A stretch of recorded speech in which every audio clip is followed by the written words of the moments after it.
Bismillahirrahmanirrahim.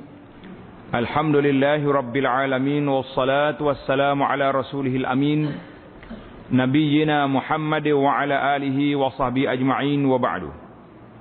Sambungan pelajaran kita dalam kitab Anak Kunci Syurga. Anak Kunci Syurga siri yang ke-36. Siri yang ke-36 iaitulah perbincangan tentang i'tikaf. Kita dah baca bab puasa, rukun-rukun, syarat-syaratnya, puasa yang dibolehkan, puasa yang makruh, puasa yang haram. Sambungan kali ini iaitulah i'tikaf. Apa makna i'tikaf? I'tikaf ni, tengok,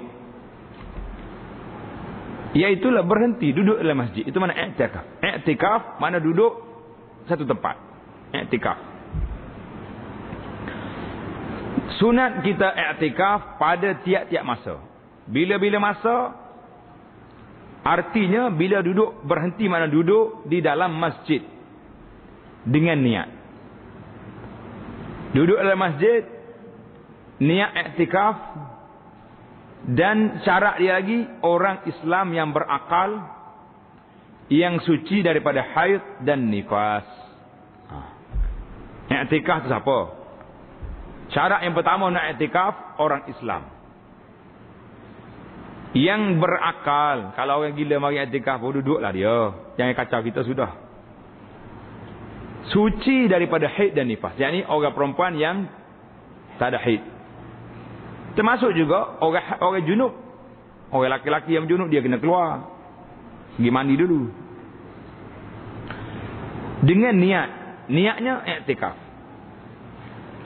Jadi kita faham i'tikaf maknanya berhenti duduk dalam masjid dengan niat. Itu makna i'tikaf.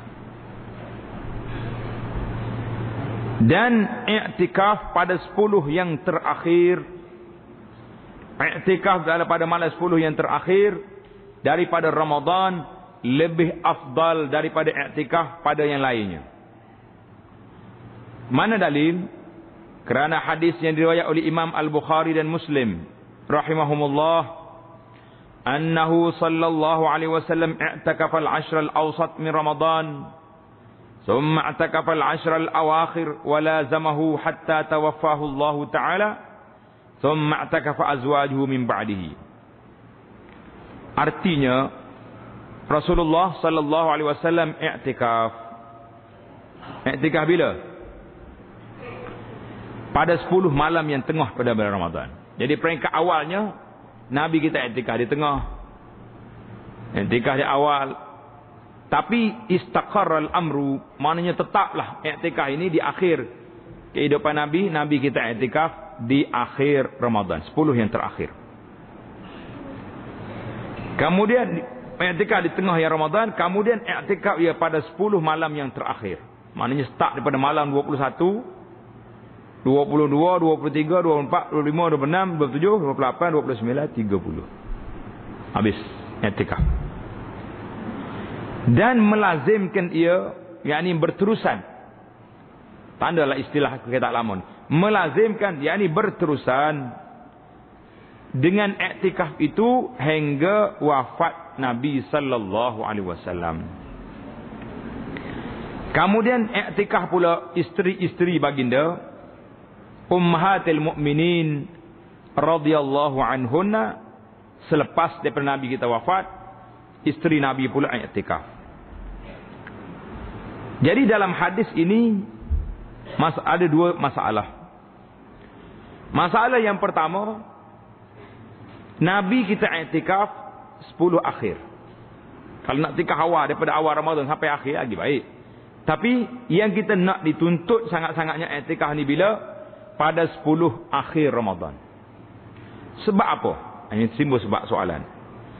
Sebab akan dijawab nanti. Yang kedua, orang laki-laki boleh i'tikaf dan orang perempuan juga boleh i'tikaf. Mana dalil? Dalilnya i'takafa azwajuhu min ba'dihi. Isteri-isteri Rasulullah sallallahu alaihi wasallam i'tikaf selepas daripada Nabi wafat, mereka i'tikaf. Jadi orang perempuan boleh i'tikaf. Adalah i'tikaf pada 10 malam yang terakhir itu lebih afdal. 10 akhir lebih afdal. Kenapa? Kerana menuntut malam Lailatul Qadri. Nak menuntut malam apa? Malam Lailatul Qadar. Malam Lailatul Qadar, maka berjaga ia, berdiri pada malam-malam 10 akhir itu dengan melakukan salat, duk semaya, dan membaca Al-Quran, baca Quran, dan memperbanyakkan doa, banyak doa. Di antara doa yang Nabi baca, doa yang ditanya oleh Aisyah radhiyallahu anha. Aisyah tanya, ya Rasulullah, sekiranya saya bertemu dengan malam Lailatul Qadar, apa yang saya nak kata? Ikut Nabi kata apa? Nabi ajar apa kepada Aisyah? Nabi suruh baca, Allahumma innaka afuwun karimun tuhibbul afwa fa'fu anni. Allahumma innaka afuwun tuhibbul afwa fa'fu anni. Ada tak ada dalam apa ni? Dalam kitab Perisai Muslim kita ada? Ada. Coba tengok di muka surat apa?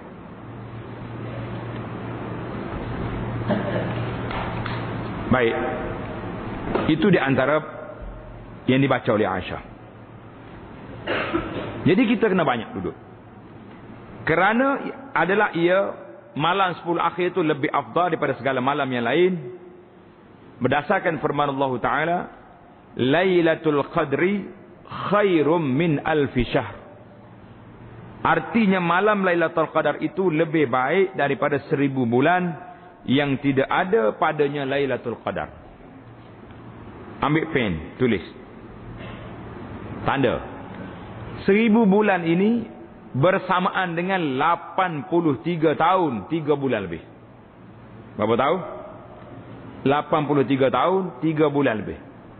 Besar tak besar pahala? Kita ibadat malam tu saja. Kamu solat, kamu berdiri, kamu qiyam, kamu berzikir, bagi sedekah, apa lagi tu, berdoa. Yang kita buat malam tu diganda lipat ganda 83 tahun lebih. 1000 bulan. Ini pasal itulah kita kena ibadat pada malam tersebut, kerana sangat tinggi darjatnya di sisi Allah Azza wa Jalla. Masuk semasa tarawih itu masuk kan? Solat tarawih yang kita lakukan pada malam tu jadi dah. Lepas tu kita sambung terus sampai ke subuh. Inilah dibahas oleh para ulama, mengatakan bahawa kalau siang hari 10 awal Zulhijjah itu lebih afdal, kalau malam 10 malam akhir Ramadan lebih afdal. Sebab apa? Kita kena tanya sebab. Kenapa berbeza dua ni? Jawab dianya, 10 malam terakhir Ramadan ada Lailatul Qadar. 10 hari Zulhijjah ada hari apa? Ada hari Arafah, hari haji, yang berkumpul semua umat Islam. Allah Ta'ala beri keampunan pada hari itu yang begitu ramai. Jadi pada malam Lailatul Qadar itu lebih baik daripada segala pekerjaan kebajikan, daripada 1000 bulan yang tidak ada padanya malam Lailatul Qadar. Dan telah meriwayatkan oleh Imam Bukhari dan Muslim, sabda Nabi sallallahu alaihi wasallam, "Man qala Lailatul Qadri imanan wa ihtisaban, ghufira lahu ma taqaddama min dzambihi." Artinya siapa yang berdiri buat apa ni? Beribadat. Jangan kata dalam kitab ni terjemah berjaga. Siapa dia berjaga malam 10 akhir Lailatul Qadar? Buat apa? Tengok bola. Tak jadi apa. Berjaga, berdiri, beribadat pada Allah. Dengan mengerjakan taat pada malam Lailatul Qadar, kerana mengharapkan janji Allah yang nak beri pahala 1000 bulan dengan ikhlas. Syarat yang pertama, ikhlas. Ihtisaban, mengharapkan pahala, dan melakukan ibadat. 3 syarat. Apa kita dapat? Nascaya diampun baginya segala amalan-amalan dosa-dosa yang terdahulu, kesalahan yang lepas daripada dosa kecil, semua diampunkan. Hadis ini diriwayatkan oleh Imam Al-Bukhari dan Muslim. Sama juga dengan hadis lain. Hadis maya tarawih pun lagu ni juga. Nabi kata siapa dia salat tarawih, man qama lailatul Ramadan imanan wa ihtisaban. Siapa dia berdiri pada malam bulan Ramadan mengharapkan pahala, diampunkan dosanya. Jadi kerana itulah ana sangat berpesan kepada tuan-tuan dan muslimin dan muslimat supaya kita jangan duduk bawa sebarkan hadis-hadis palsu dalam cerita ni. Tak payah. Cukup dengan hadis sahih yang ada ini memadai untuk kita beramal dengan malam-malam Ramadan. Rukun i'tikaf itu 4 perkara. Tanda. Rukun i'tikaf berapa perkara? 4 perkara. Yang pertama, niat. Seperti yang lain daripada segala jenis ibadat, kena niat. Masuk dalam masjid, niat i'tikaf. Syarat. Berapa duduk masjid? Malah tolong isteri tukar kain langsing. Boleh pala ke tak? Tak. Kena niat awal-awal lagi. Duduk masjid i'tikaf kerana Allah. Bukan nak lari daripada kerja tanggungjawab, daripada buat ketupat tak. Syarat yang kedua, masjid. I'tikaf di masjid. Jangan i'tikaf di rumah dia tak. I'tikaf di masjid. Kerana perbuatan Rasulullah sallallahu alaihi wasallam yang diceritakan oleh Imam Bukhari dan Muslim, dan kerana ijma' ulama mengatakan i'tikaf itu di masjid. Dan kerana firman Allah Taala, "Wala tubashiruhunna wa antum 'akifuna fil masajid." Dan janganlah kamu melakukan persetubuhan dengan isteri kamu pada ketika kamu beriktikaf di masjid. Jangan. Iktikaf masjid, curi lari balik. Tak jadi. Dan masjid tempat sembahyang Jumaat lebih utama. Sebab apa? Biasanya orang iktikaf ini, orang iktikaf ini, yang niat iktikaf tu, kalau dia nak 10 hari, dia bermula daripada malam 21, dia tak balik dah. Duduk di masjid ni terus. Dia tidur di sini, beribadat di sini, nak makan keluar sekejap. Orang bawa makan yang mari makan. Nak pergi ke tandap, hajat masjid, dia tak balik ke rumah dia. Pergi pasar dak. Jadi hari ni iktikaf kita tak jadi secara sempurna. Banyak iktikafnya mari tidur di masjid. Lepas tu balik pergi mari pergi. Tak, dia nak iktikaf penuh. 10 hari duduk situ. Kerana itulah dia nak iktikaf ni di masjid yang ada solat Jumaat. Sebab apa? Sebab barulah kita tak payah keluar nak pergi cari Jumaat. Kerana keluar daripada khilaf mereka yang mewajibkan akan dia. Wajib apa dia? Wajib duduk situ di masjid. Bila orang i'tikaf tak boleh keluar. Dan jika menentukan oleh orang yang bernazar akan masjid, orang ni bernazar. Dia kata kalau anak aku dapat 20 aku wajib nak pergi i'tikaf di Masjid Haram Mekah. Pandai sungguh dia. Atau Masjid Madinah, nak pergi i'tikaf di Masjid Nabi di Madinah sallallahu alaihi wasallam. Atau Masjid Baitul Maqdis. Apa jadi? Nascaya wajiblah dia kena pergi i'tikaf ni. Siapa dia niat macam ni, dia kena pergi i'tikaf Mekah. Sebulan 10 hari ikutlah. Dan kerana sabda Rasulullah sallallahu alaihi wasallam, la tushaddur rihal illa ila salasati masajid, masjidi hadza wal masjidil haram wal masjidil aqsa. Apa Nabi kata? Tidak diikat pelana unta. Maknanya tidaklah boleh kita berniat nak bermusafir untuk ibadat. Niat nak musafir untuk ibadat kecuali kepada 3 masjid. Masjid aku ni, Masjid Madinah, Masjid Mekah dan Masjid Baitul Maqdis. Hadis ni diriwayatkan oleh Imam Bukhari dan Muslim. Jadi kalau kita nak pergi i'tikaf, nak pergi niat musafir, nak pergi duduk di masjid di India atau di Pakistan, tak jadi. La tushaddur rihal. Nabi kata jangan mengembara untuk ibadat kecuali 3 masjid saja. Dan boleh mengganti Masjid Mekah akan Masjid Madinah dan Masjid Baitul Maqdis, tiada akas. Tak boleh sebaliknya. Contohnya, orang ni berniat, kalau saya dapat benda-benda ni, wajib ke atasku i'tikaf di Masjid Baitul Maqdis. Nak pergi takut Yahudi. Macam mana nak buat? Cukuplah kalau dia pergi di Masjid Haram Mekah, dia i'tikaf di situ, ganti daripada Masjid Baitul Maqdis atau Masjid Madinah. Dan tiada akas, tak boleh sebaliknya. Dan boleh mengganti Masjid Madinah akan Masjid Baitul Maqdis, tiada akas, tak boleh sebalik. Mana orang ni i'tikaf, niat i'tikaf Masjid Mekah. Kemudian dia tak boleh pergi. Dia nak pergi i'tikaf di Masjid Madinah sebab dia kata Masjid Madinah tenang. Orang duduk diam, tak ada gangguan banyak. Tak boleh. Ganti hak besar, boleh ganti hak kecil. Niat i'tikaf Baitul Maqdis, boleh i'tikaf di Masjid Madinah. Niat dua masjid, Madinah, Baitul Maqdis, boleh i'tikaf di Masjid Mekah sebagai ganti. Karena sabda Nabi sallallahu alaihi wasallam, salatun fi masjidi hadza afdalu min alfi salatin fi ma siwah illa al-masjidal haram wa salatun fil masjidil haram afdalu min alfi salatin fi masjidi. Saat sekali kita salat di masjid aku ini, Masjid Madinah, lebih afdal daripada 1000 sembahyang lain di masjid lain pada Masjid Mekah. Dan sekali solat di Masjid Mekah lebih afdal 100,000 kali salat di masjid aku. Ingatlah. Sekali kita semayang di Masjid Mekah, Masjid Haram, pahala dia banyak mana? 100,000 kali ganda. Solat di Masjid Madinah berapa kali ganda? 1000 kali.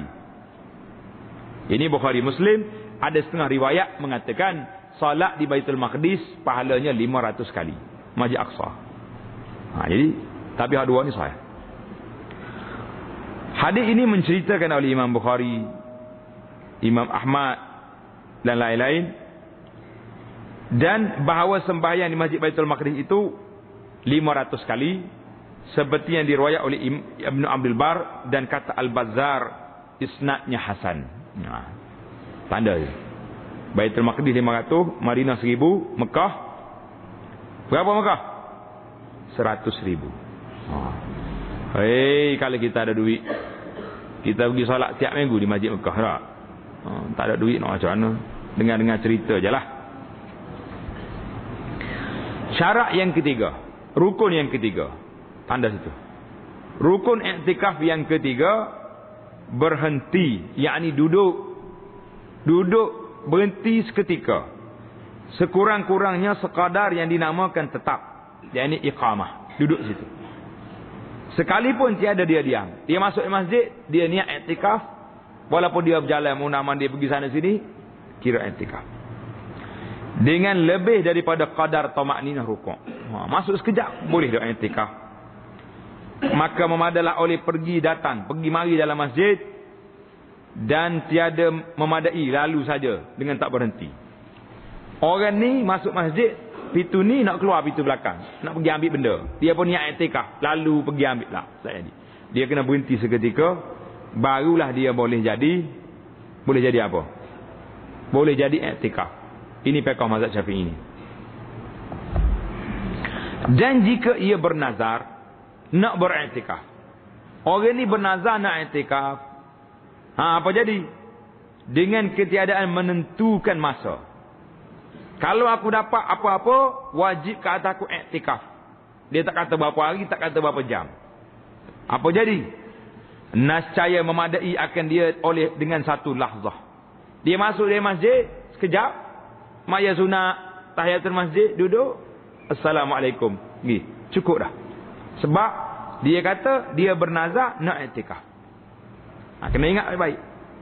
Nazar ni ikut lafaz niat orang tu. Macam ada orang bernazar, nazar apa? Nak makan kambing. Kalau aku dapat apa-apa, aku nak makan kambing. Wajib aku makan kambing. Adakah dia kena sembelih kambing? Kau tak payah. Kes ni berlaku banyak. Dia pergi tanya ustaz, saya berniat nak makan kambing. Lepas tu, boleh tak saya makan? Ustaz kata tak boleh makan. Awak nazar tak boleh makan kambing. Pening kawan ni. Dia niat nak makan kambing. Tok ayah ni kata tak boleh makan. Habis bila nak selesai nazar dia? Memadailah orang ini pergi kedai roti canai, minta semakuk gula kambing, cicah roti canai, bismillah, makan kambing, balik, lepas dah nazar dia. Rahsia ni kita buka bahaya ni. Terlepaslah ustaz-ustaz kita dengan kepala kambing. Kecuali dia bernazar penuh. Dia kata sekiranya aku dapat apa-apa, wajib ke atasku. Wajib ke atasku sembelih seekor kambing. Lepas tu barulah jadi nazar penuh, maka dia wajib sembelih seekor kambing dan dia tak boleh makan. Tapi kalau dia kata aku nak makan, makan. Memang dia niat nak makan. Selagi dia tak makan, melih puluh ekor kambing pun tak jadi. Sebab dia niat nak makan.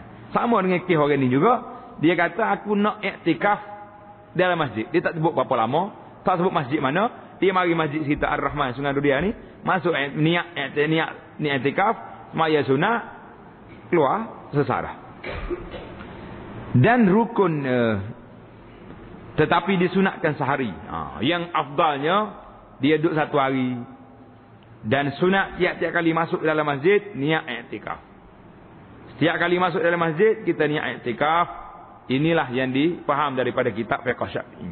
Ada jugalah perbahasan setengah ulama tu kena duduk 1 hari baru jadi iktikaf. Jadi kita ambil yang longgar ni, mudah-mudahan Allah Taala bagi pahala yang besar. Dan rukun yang keempat. Tanda. Rukun yang keempat, orang yang beriktikaf itu syaratnya mesti orang Islam. Kalau apik tak Islam mari iktikaf jadi tak jadi? Tak jadi.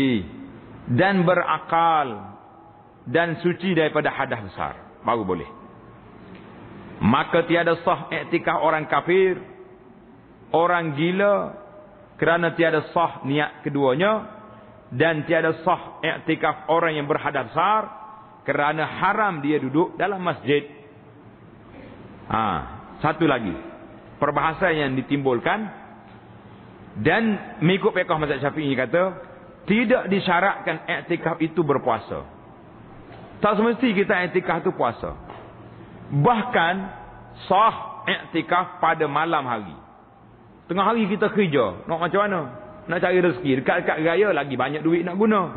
Kain apa ni, nak beli baju anak lagi, nak beli kuih lagi, nak buat tu buat ni. Maka malam kita mari niat iktikaf duduk masjid. Mari maghrib buka puasa di masjid, makan, sembahyang tarawih, tidur sini. Tak sudah balik. Duduk. Pagi-pagi esok balik. Boleh.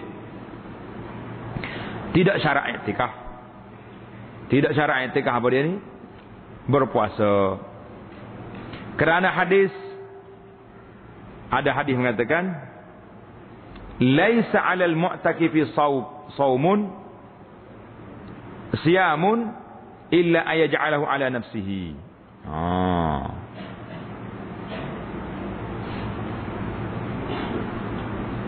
Laisa apa ni? 'Alal mu'takif siyam illa ayaj'alahu 'ala nafsihi. Artinya tidak wajib atas orang yang iktikaf itu puasa, melainkan dia jadikan wajib dengan nazar.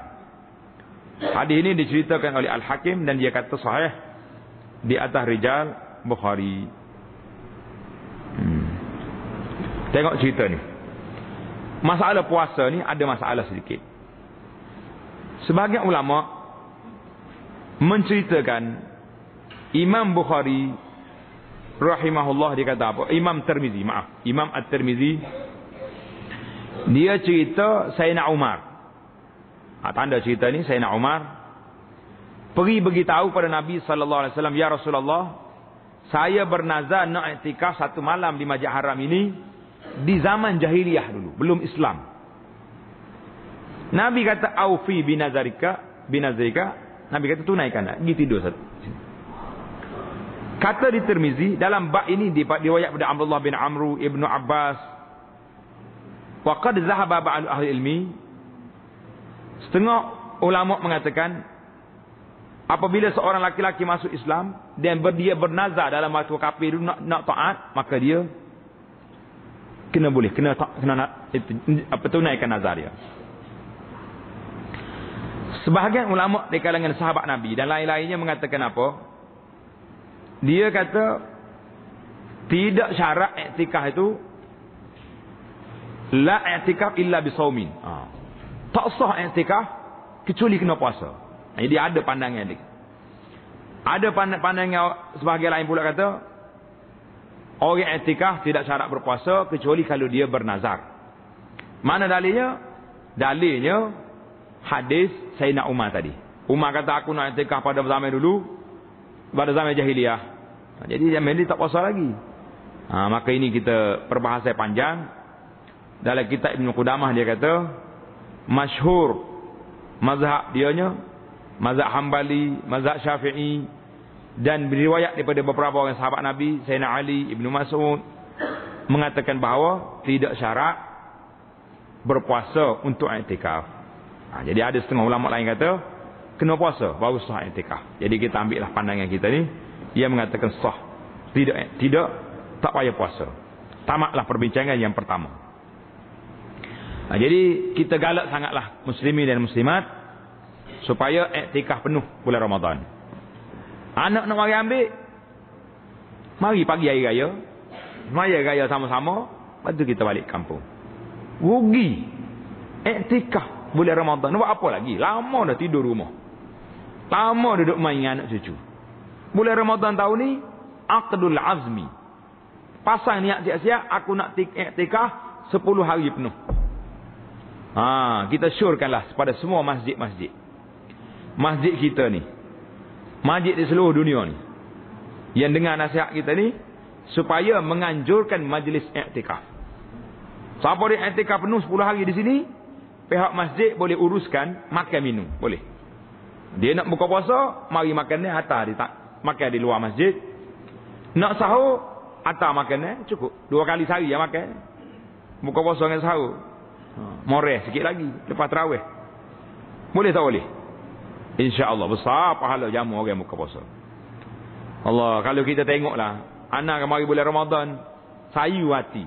Teringat ke kita berpuasa di tanah haram banyak belah tahun, duk puasa di tanah haram ni. Teringat orang sana berebut nak jamu buka puasa. Masya-Allah. Sahur berebut. Pelajar-pelajar kita Universiti Madinah ni yang tidur di Masjid Nabawi Syarif, waktu nak sahur dia ada tempat khas. Tempat khas di Masjid Ali dipanggil tu. Tempat ni orang lain tak boleh masuk, studentnya boleh masuk. Sebab orang lain ada duit boleh beli makanan. Kita pelajar-pelajar ni dikira orang miskin, duafa, pelajar pula orang musafir masuk. Jamu yang dia pula masya-Allah. Kambing, nasi mandi tu baru masuk siap. Allah kena hak ni kak. Sihat molek. Pasal nak i'tikaf lalu dulu. Moga orang jamu siap. Habislah kita. Wallahu alam. Kita berpindah kepada bab zakatul fitri. Zakat fitrah. Dalil wajib zakat fitrah ni sebelum daripada ijma' ulama. Ijma' ulama satu. Zakat fitrah ni sebelum daripada itu sudah ada dalil dianya.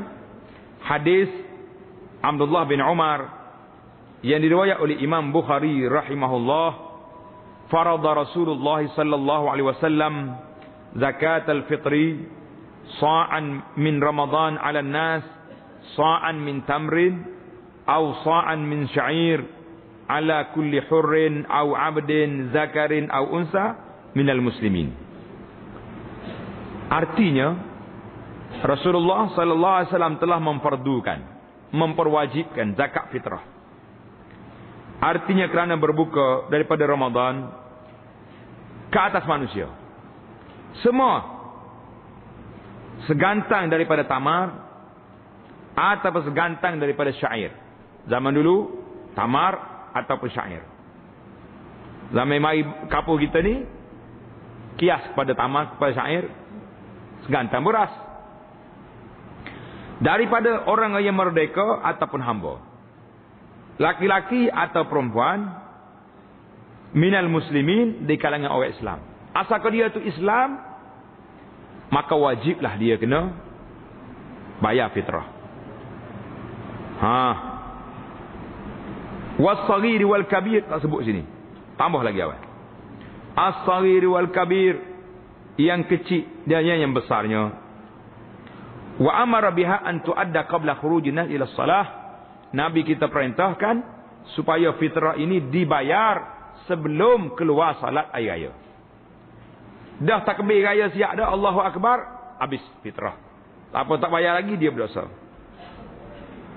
Dan hadis Abi Sa'id Al-Khudri radhiyallahu anhu, kunna nukhriju zakat al-fitri idh kana fina Rasulullah sallallahu alaihi wasallam sa'an min ta'amin aw sa'an min tamrin aw sa'an min sya'ir aw sa'an min zabib aw sa'an min aqit. Letak kurungnya situ, fala azalu ukhrijuhu kama kuntu ukhriju inda ma'ishtu. Artinya Abu Sa'id cerita, kami sekalian sahabat mengeluarkan zakat fitrah pada ketika kami bersama Rasulullah sallallahu alaihi wasallam segantang daripada makanan gandum, atau segantang daripada tamar, atau segantang daripada syair, bali, atau segantang daripada zabib. Zabib tu apa? Kismis. Zabib, kismis, tamar kering.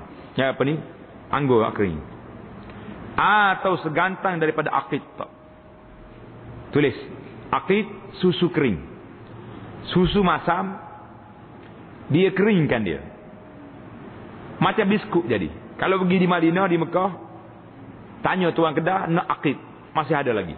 Susu kering. Sedap makan. Kita kunyah dia tu, sedap. Allah, teringat lagi kita, pakai mulut-mulut. Sedap makan aqid. Maka kata Abu Sa'id, sentiasa kami mengeluarkan dia seperti yang ada itu, sebab selama aku hidup ini, selagi aku hidup, aku nak keluarkan ini. Hadis dengan lafaz ini diriwayat oleh Imam At-Tirmizi. Tapi aslul hadis, asfarada Rasulullah itu, iaitulah dalam Bukhari dan Muslim. Tulis, hadis lafaz ini di dalam Sunan At-Tirmizi. Dalam Sunan At-Tirmizi.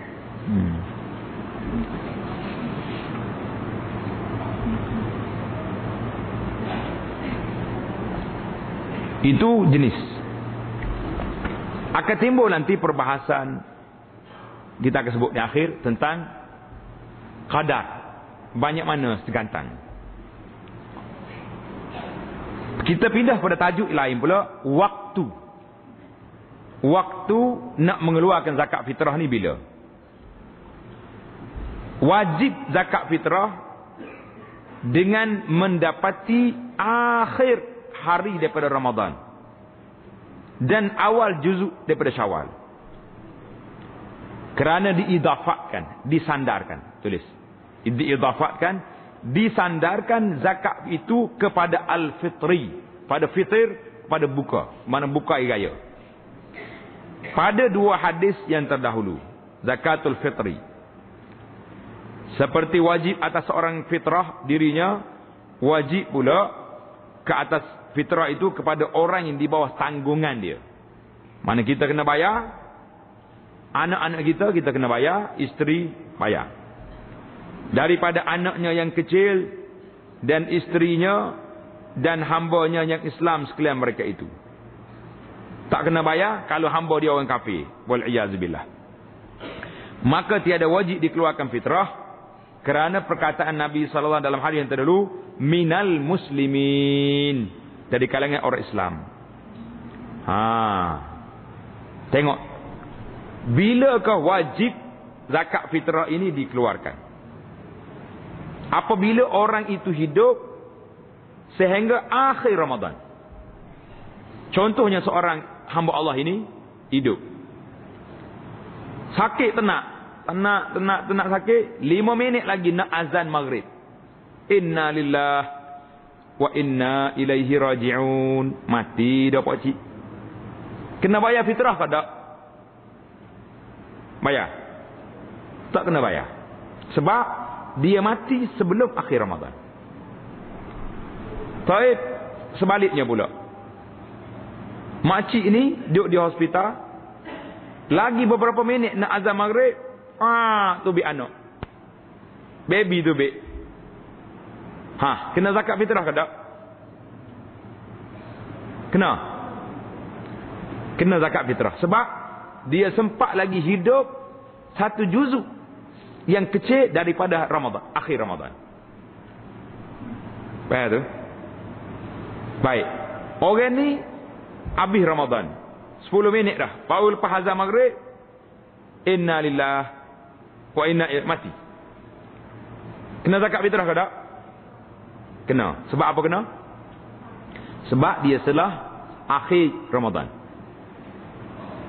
Hak sore ni pula masuk waktu maghrib, siap dah maghrib, beranak, boleh cucu. Cucu ni kan bayar fitrah ke tak?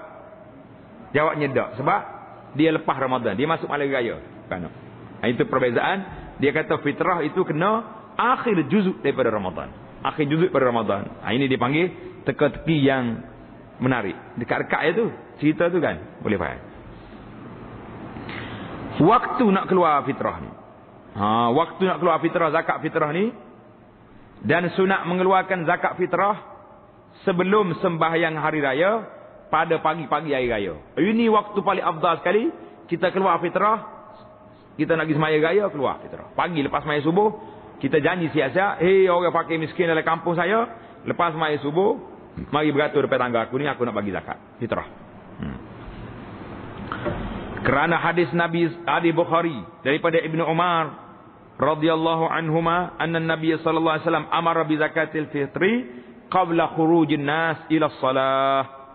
Nabi kita menyuruh zakat fitrah sebelum keluar manusia pergi solat sunat, solat apa ni? Salatul Aid. Dan haram mentakhirkan daripada hari raya dengan ketiadaan uzur.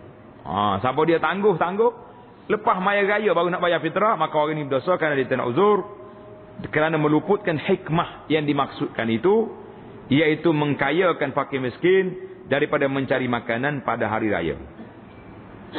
Timbul isu lagi, bilakah waktu dibenarkan bayar zakat fitrah?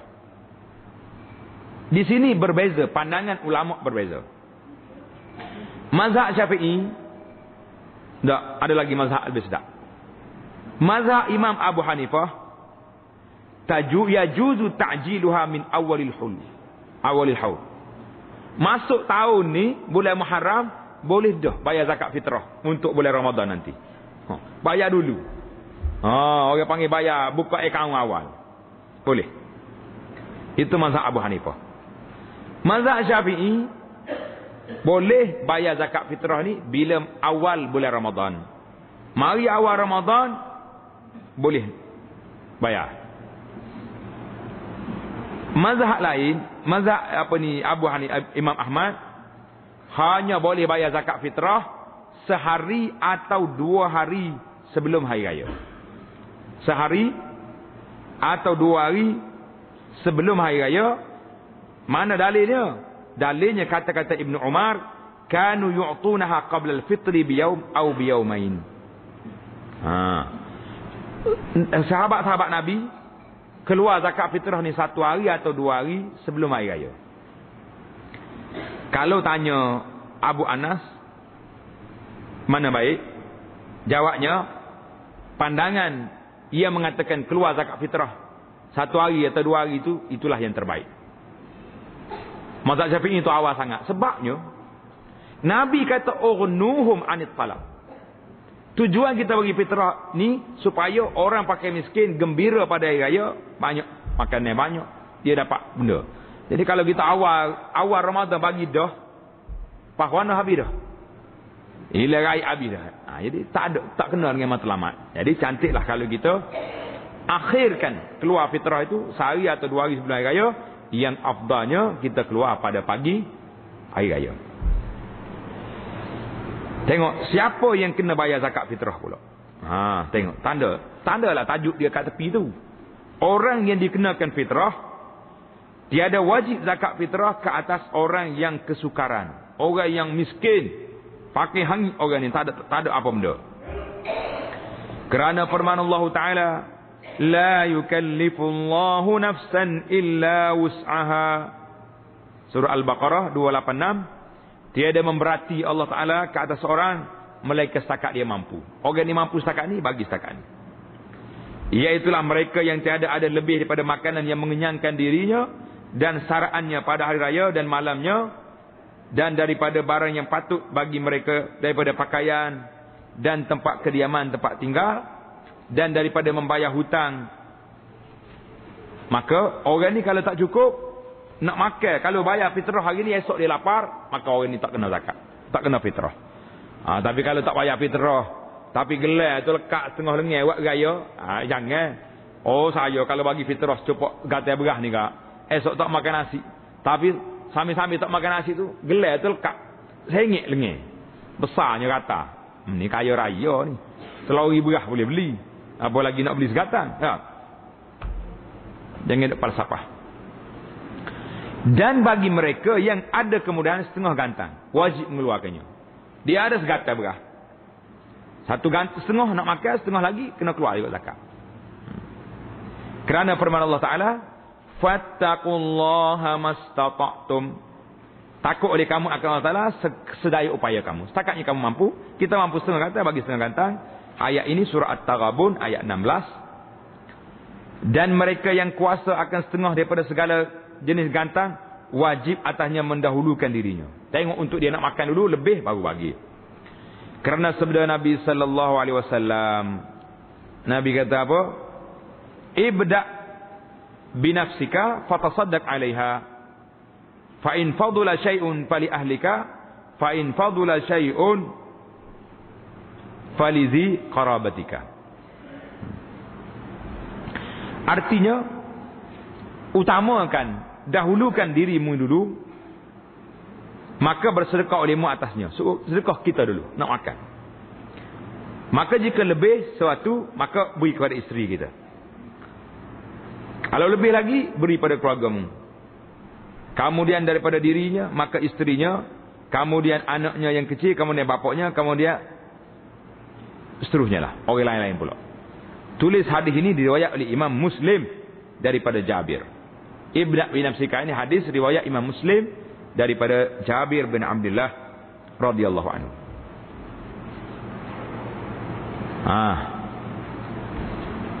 Dan adalah qadar segantang. Ini kita bicara tentang kadar dia. Segantang itu banyak mana? Segantang 4 cupak. Berapa cupak? 4 cupak, 1 gantang. Tengok falsafah kita ni. Baca pun tak faham. Dan beratnya 5 kati. Dan 1/3 kati negeri Baghdad. Dan iaitu 685 dirham. Dan 5/7 dirham. Kerana sekati Baghdad itu 128 dirham. Dan 4/7 dirham. Boleh bayar zakat lagu ni? Boleh? Tak boleh nak bayar. Banyak mana ni? Tulis. Mengikut kitab fiqh manhaji, mengikut kitab al-fiqhul manhaji, fiqh mazhab Syafi'i, mengatakan segantang itu 4 cupak. 1 gantang banyak mana? 4 cupak. 1 cupak berapa gram? 600 gram. 1 cupak 600 gram. Kali dengan 4, 600 kali 4, 2,400 gram. Jadi segantang, jawabnya 2,400 gram. Ini mengikut perkiraan yang dibuat oleh kitab fiqh al-manhaji, al-fiqhul manhaji, fiqh mazhab Syafi'i. Jadi ambil ni lah. Dia kata saya beli seguni, bagi 1. Ikut lah, awak nak bagi 2 guni pun tak ada masalah. Tapi hak yang wajibnya sekadar 600 gram kali 4, 2,400 gram. Hari ni kalau mengikut negeri-negeri di Malaysia ini berbeza-beza. Ada negeri RM7 fitrah. Ada negeri RM10. Dia tengok negeri kaya. Negeri kaya berah dia mahal, basmati mahal. Jadi kita bayar sebaik-baiknya, kita bayar. Dan adalah wajib zakat fitrah itu, tengok dalam fiqh Syafi'i, wajib zakat fitrah itu daripada makanan yang ghalib, yang biasa mengenyangkan pada negeri di mana kita makan. Seperti gandum di Mekah dan beras di negeri kita, kerana kias dengan harga mabi' dan kerana menilai mengenali oleh hati fakir miskin kepadanya. Menginginilah orang hati miskin nak pada dia. Jadi dalam masalah ini, isunya duduk di mana? Isunya duduk di berapa kadar bayaran fitrah kita kena kembali kepada segantang beras. 2,400 gram, nilai dengan duit berapa. Jadi kalau mengikut fiqh mazhab Syafi'i dan mazhab-mazhab lain, tidak sah keluar zakat fitrah dengan duit. Dia kena keluar dengan beras, dengan makanan. Cuma oleh kerana suasana hari ni agak berat. Zaman dulu tak apalah. Sekampung ada 300 orang. Ada 500 orang. Boleh lagi kalau bayar zakat fitrah dengan beras, Pak Imam sempat lagi nak simpan di rumah dia. Hari ni satu qaryah ada 5,000 orang.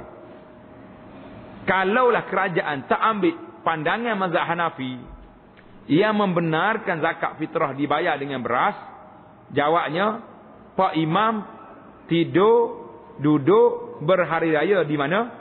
Di atas beras. Betul tak? Dah penuh beras dalam rumah dia.